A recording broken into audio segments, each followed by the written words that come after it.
Hello and welcome to another episode of the MTG Arena Run.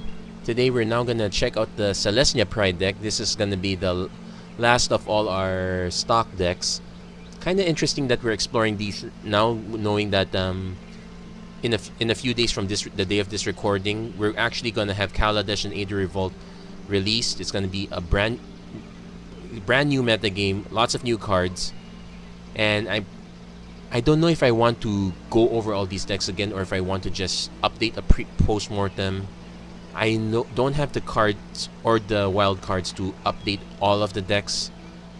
I'll probably come up with something else in the meantime. But I guess for now, let's just explore the Selesnya Pride deck. Let's see how far the cats go.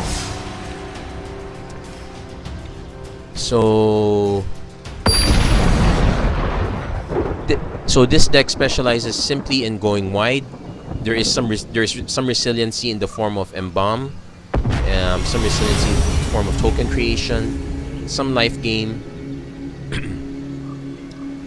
I guess this is much better. This is okay in the sense that the cards are powerful enough on their own that they're not too reliant on working together. So right now we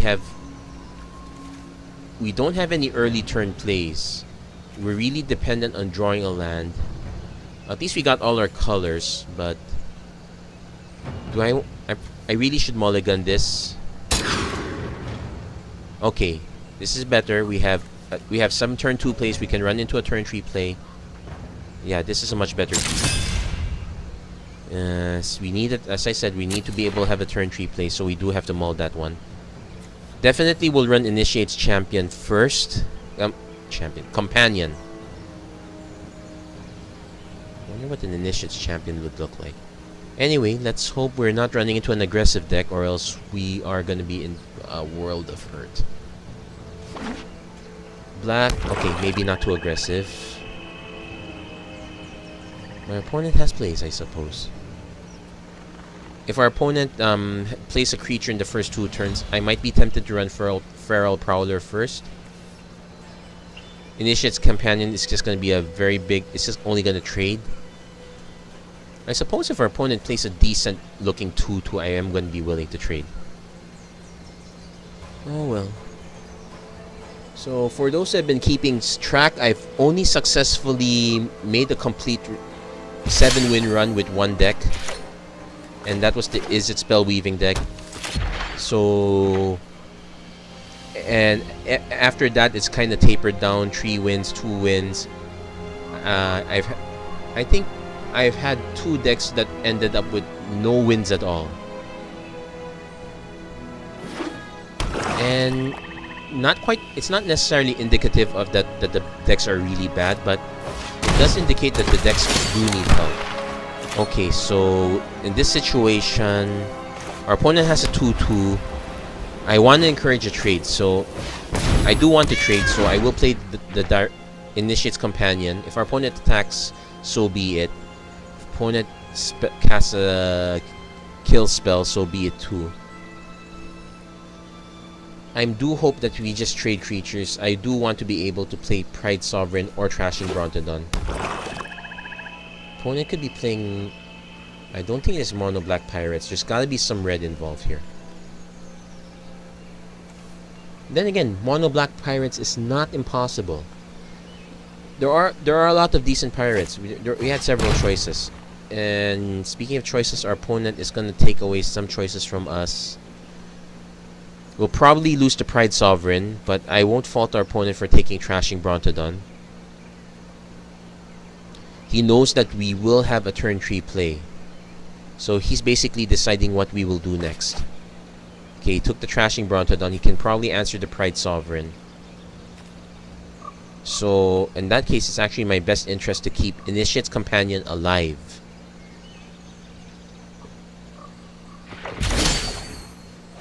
Okay.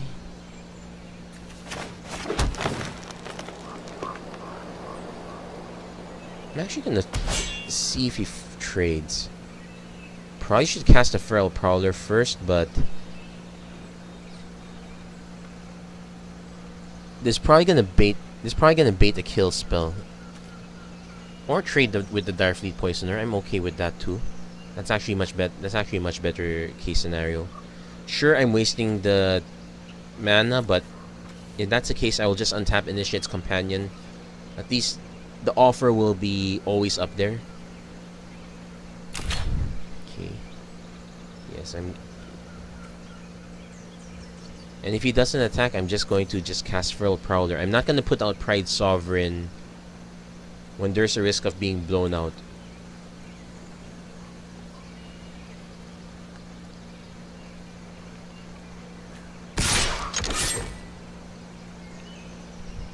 Our opponent is taking time on his decision though. He probably has multiple kill spells.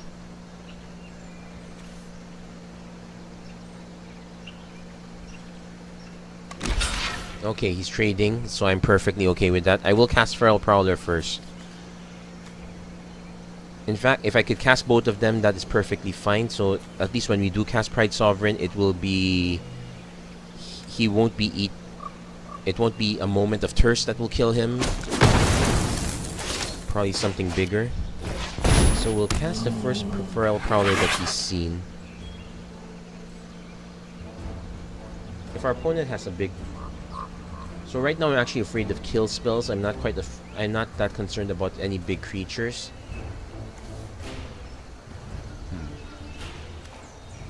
Imperial Arrow Sword. This does send our cats up the sky, but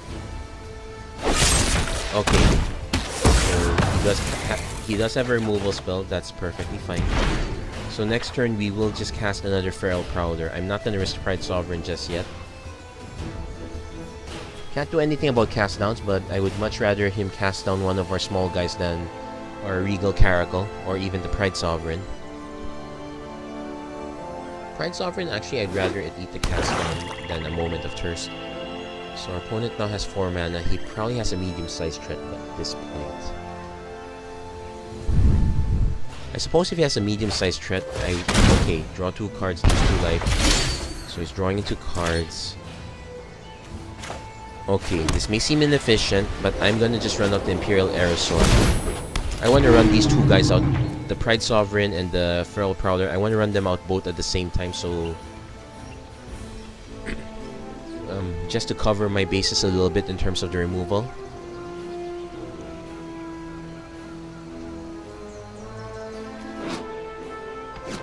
Sure, this is, again, as I said, this is quite inefficient, but I would rather if he has a removal spell, I'd rather he spend it on this clock right now. Yep. Speaking of, and well, no, we were talking about removal spells. That is a removal spell. Yeah, maybe I would have rather had it hit the Feral Prowler, but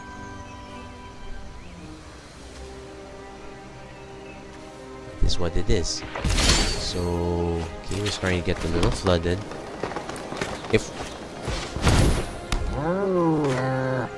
If we can get the Pride Sovereign to stick, the first thing I'm going to do is make more cats with this one. Long-term goal, I need to gum up the board a little bit. Sure, opponent can have a Golden Demise that will really wreck plans, but actually, with that possibility, I'm probably going to just keep taking damage from the Chupacabra if ever. It'll be annoying to lose cats that way, but our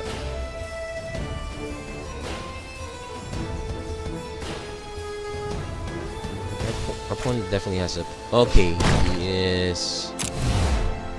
he's gonna off the Pride Sovereign with Tetsimok, so I really do have to make cats. He can off the Feral Prowler too if he wants, but yes, he is. He probably has probably has another play as well. I sincerely... Well, of course, he could just have the Tetsimok and 2 lands. That would be... That's also a typical play, I suppose. So, we're guaranteed to lose these 2 guys. So we have to make the most out of Pride Sovereign. The Scarabs, so we're gonna lose 3 life each turn. This is another control strategy. I suppose I can sacrifice Feral Prowler. Okay, let's just sacrifice the Prowler. So, sacrifice a non-land permanent. Prowler goes bye-bye. Draw. Shame Baffling and can't hit that, so... can't hit either of them, so no point. Yeah. This was okay for an early threat, but not for a late threat, so... We're going to end the turn here. We're going to force our opponent to cast Tetsimok, so we then make our cats. If our opponent attacks with Chupacabra, I will trade. Opponent is quite flooded though. So this is an example of a mono black control strategy. There are enough cards to make a mono black aggro, or what they refer to as a mono black suicide strategy. Okay, we're gonna lose Baffling End, but that's okay.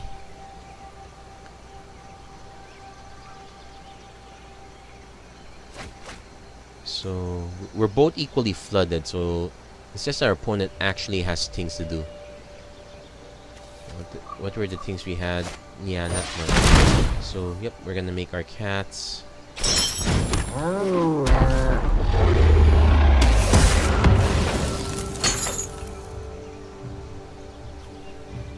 Yeah, I will. If he offers the trade, I will accept the trade. Sure, it's not a great solution, but actually, let's think of this. The other solution is just to hold off Tetsimok for 2 turns until we can draw an actual... Yeah, let's... We do have answers to Tetsimok. So I'm actually gonna just discard a card. Draw a card. Yeah, as long as we keep drawing lands, I'm just gonna keep holding on to them. Regal Caracal will be great. It will give us options to trade. Opponent is quite land flooded. So we're gonna take 2 damage, we'll regain 1.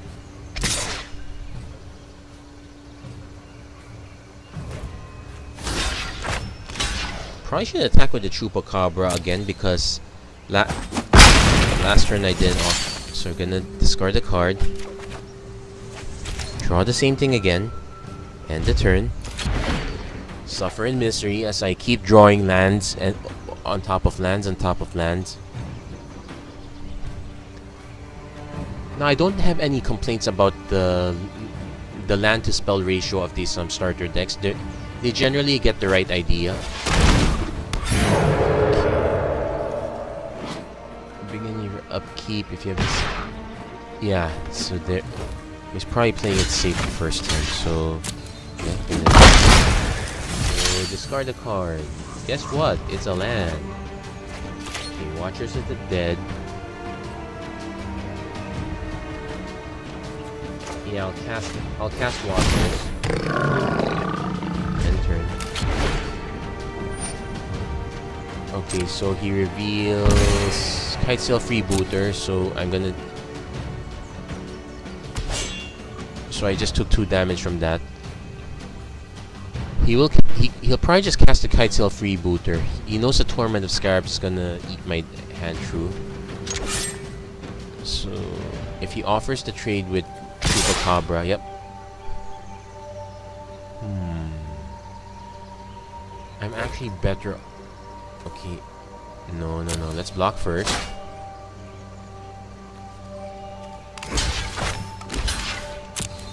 And just sacrifice.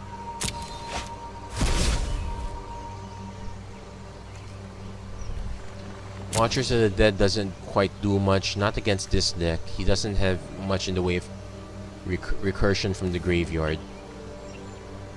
So basically we're just saving ourselves 6 damage. But the clock is quite real. Now, at this point I am going to start losing life. I kind of need these lands. I suppose an argument could be made for... Wait, if I... 6, 7, 8, 9, 10...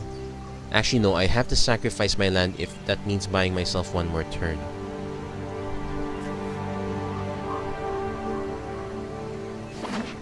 Okay.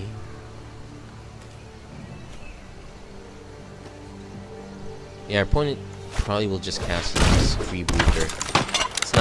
It's not gonna get any more benefit. So we're gonna lose 3 life. 6, 7. Okay, 2, 4, 5, 6, 7, 8. So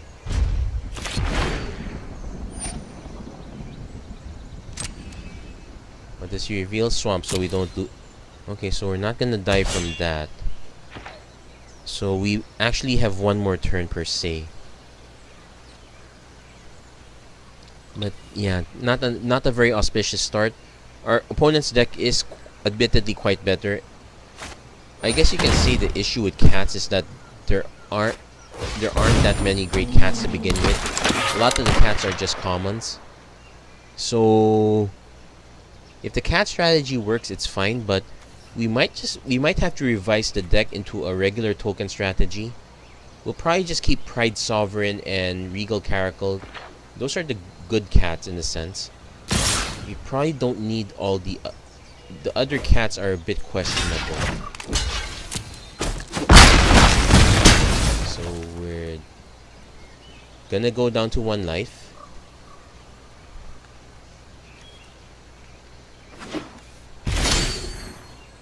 And a Chef Oasis. So good game. And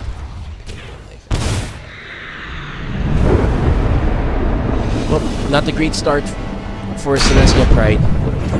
Again, this is another deck I was looking forward to play. So I guess I'm running into a really long string of bad luck. I wonder, maybe it's not necessarily bad luck, but it is looking quite bad.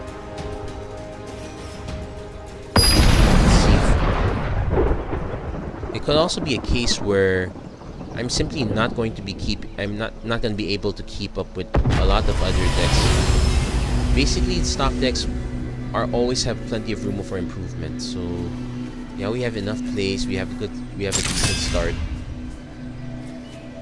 I guess the issue is that these cats are not great. Adorned Pouncer is a better cat because at least it recurs itself.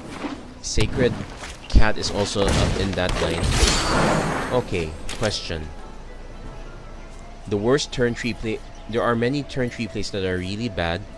So I'm going to just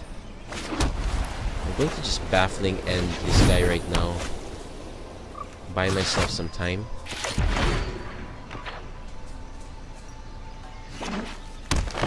We do. Okay, our opponent still had another land or elves. So this is spicy.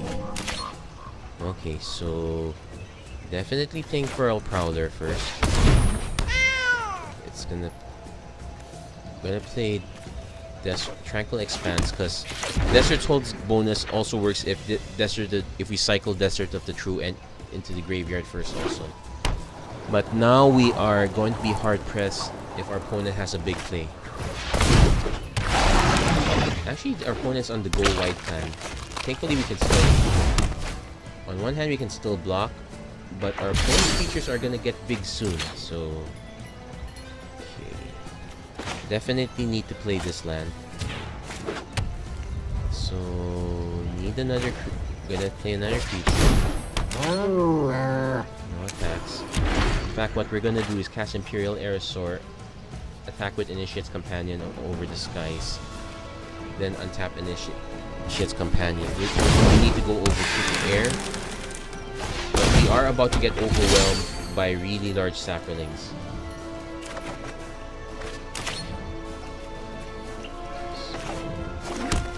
Desert's Hold is not gonna... It will keep him from attacking, but we actually want to get rid of him. So, I'm actually gonna cast Imperial Aerosaur. Attack with Initiate's Companion, untap one of my lands, cast another Initiate's Companion. I know we're never gonna get offered a trade, but at least we can ditch a card that way. And the entire team's gonna get swole in a second. What do they get? Vigilance, Trample, Indestructible. things I'm not looking forward to.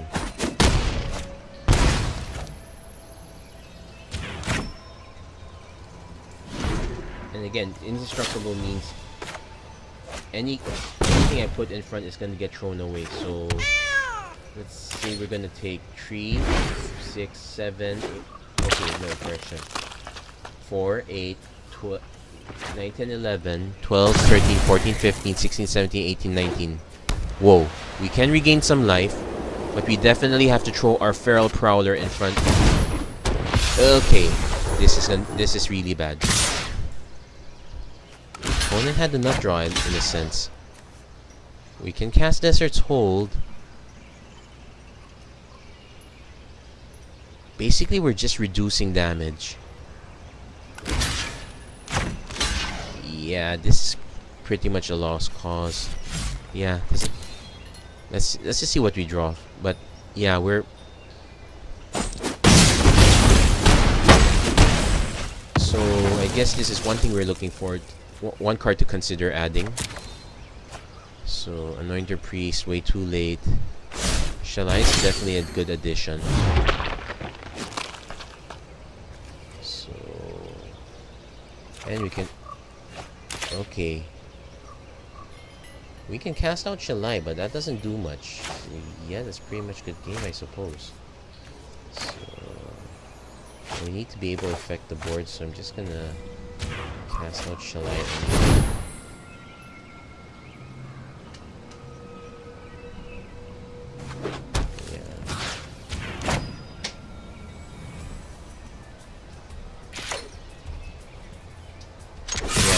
Yeah, this is pretty much a suicide attack.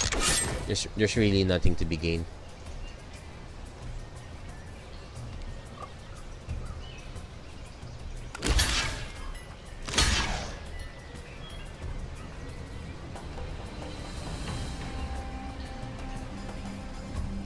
No, there is no trick. I suppose you could sacrifice your Saprolings if you'd be so kind. Not happening. So this is another way we can go with the green-white plan. Technically, this is a mono green plan. All the Saprolings are in green, and the white card is just for pump. Shalai is a very good addition. So that is another direction we can take. We can ignore the cat synergy, and we can just go for straight token synergy at this point. In fact, that's actually a very good inspiration for this deck, so we'll probably consider that. Just green-white, really good. I wouldn't even call it a good stuff deck, cause but it does become primarily green, to the point where you can just get away mono green. Okay, our opponent just mulled. We do have a turn 2 play. I guess I'm willing to keep this. One card. If we draw a land, we're quite good. Again, Imperial Aerosaur, sure, chips in for some damage, but this is not the kind of 4-drop this deck needs. Yeah, Shalai is a very great 4-drop. I guess that's what you can say. You can say that's the difference between a uncommon and a rare. Yeah, rares are gonna be harder to get, but even uncommons, there are serviceable ones that you can use. If we're in the go white plan, there is an uncommon, Shanna Sisei's Legacy. That's a good choice. Our opponent right now is in the dinosaur plan, so the scary thing is our opponent could play a really big drop. Thankfully, he's a bit stalled out. So what we're actually gonna do is Cartouche Strength. We did kind of open ourselves up to a Lightning Strike though. Yep. So at least we get a card back. We get the removal spell out. We lose our removal spell. They lose their removal spell. Our opponent is stuck, so we need to take advantage of that. Appeal is a sorcery, so that won't protect our Pride Sovereign. I have to play Trashing... Okay, Tranquil Expanse. Trashing Brontodon first. And we'll take... We'll pay the 1 life. So our opponent managed to dodge that part. He's casting Drover of the Mighty, so he will have mana. Until end of turn, target creature gains trample. Tap up to 2. Nope, that's only if we're really attacking in. So what I'm gonna do is I'm gonna just cast our Aerosaur. Next turn we're gonna run out both Pride Sovereigns. We can start massing kittens, I guess.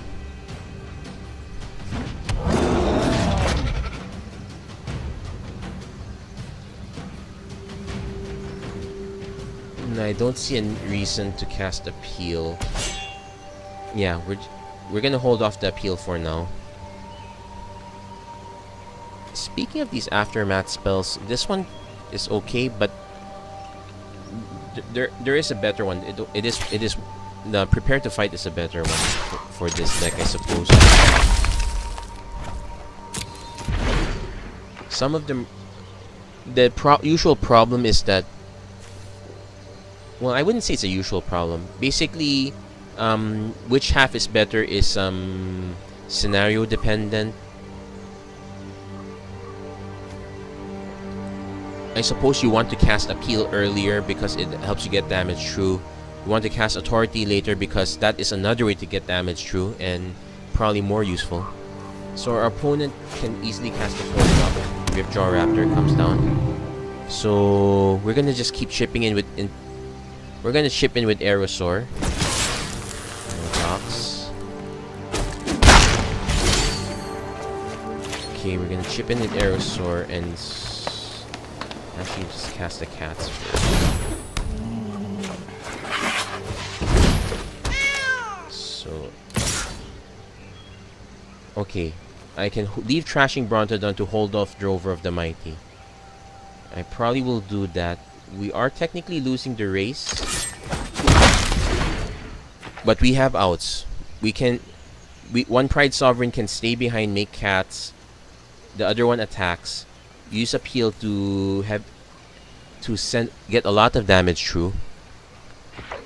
So our opponent's not incentivized. Okay, if you want to attack, it's perfectly fine. Probably means our opponent has another Ripjaw Raptor. So we're gonna cast Shep Oasis.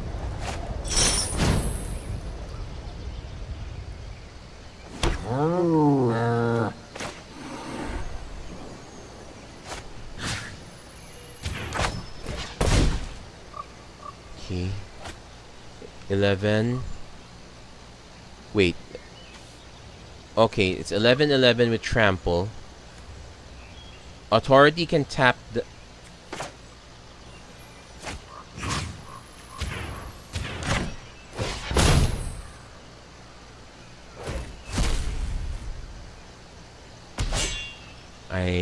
Well, to be fair, our opponent did stumble in mana, but he did have a lot of threats, but...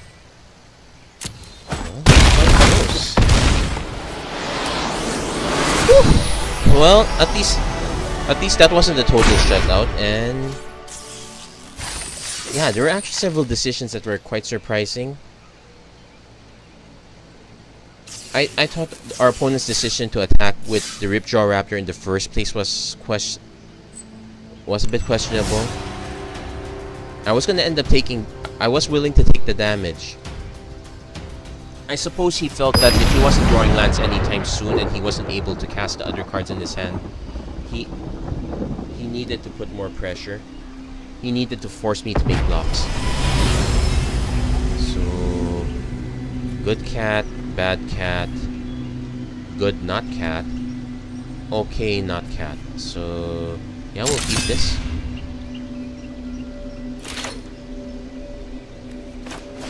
Let's see if we can eke out at least another win. I wouldn't say that was a weird case. Our opponent had a tuned deck. Basically, multiple Ripjaw Raptors. One of the best 4-drops you can ever ask for. That doesn't even have to be dinosaur team, though it does help. So, Initiate's Companion. So if our opponent doesn't have a play, I'll just drop the Tranquil Expanse, attack with Initiate's Companion. Nope, our opponent has a play. Okay, here's the interesting thing.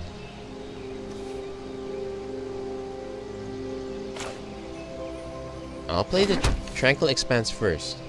Then I'll attack. Okay, our opponent did not block, so we get to untap and cast Trashing Brontodon. Now note that our next attack is going to end up giving our opponent a land. Give our opponent a 3/3, so our opponent's going to get another land anyway. So... okay, Anointed Procession doesn't do anything now, so... I want to cast the Antcrop Champion instead. Okay. Let's force a trade, though.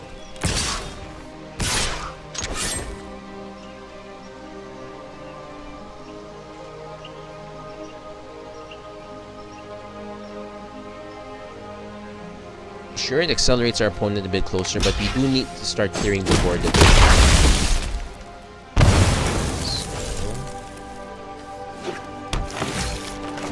And Crop Champion.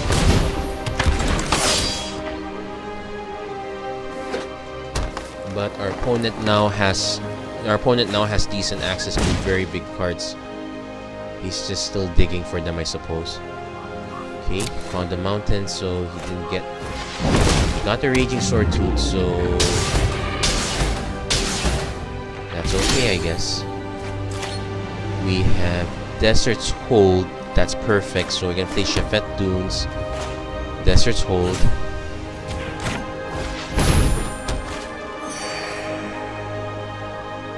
Attack with...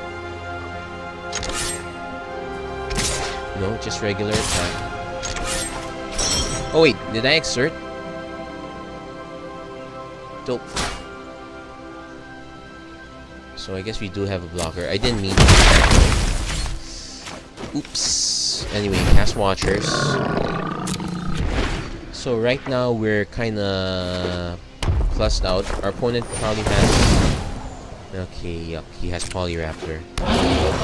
Here's hoping we can draw a cast out. Or any sort of... okay. So I'm gonna just cast a Pride Sovereign. So next turn, Anointed Procession into... Anointed Procession into making cats. Now the thing is, we have an engine, sort of. We can delay the Polyraptor, sort of. We're basically doing this until we can draw. We can draw into a. Until we can draw into a Cast Out or Excellence Binding. Unfortunately, by that time, our opponent would have made multiple tokens, so it probably won't matter. Yep. And he had the Ripjaw Raptor, so he will make more tokens. So right now we're kind of racing on tokens. It's gonna be a race of sorts. And the horrible thing is, Forerunner of the Empire will simply just kill the tokens we make. So I need to answer the Forerunner first.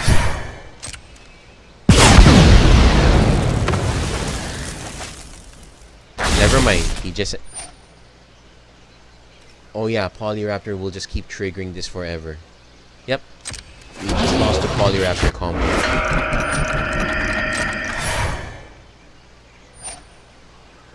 Okay, he didn't block.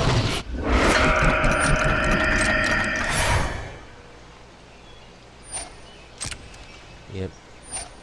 And that's it.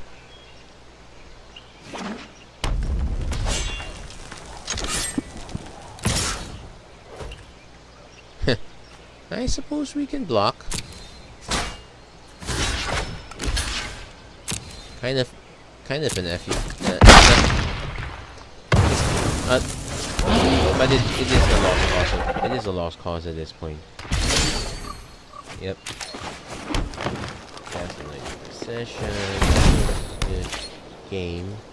Yeah, our opponent simply masked it up, so we're just gonna clear the board for our opponent. We got quite close, but not close enough.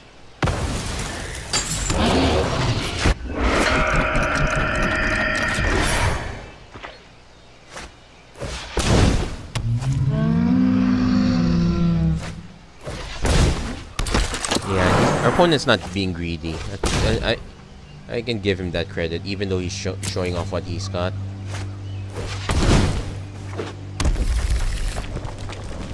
At least, yeah, he's not he wasn't that being greedy at that point.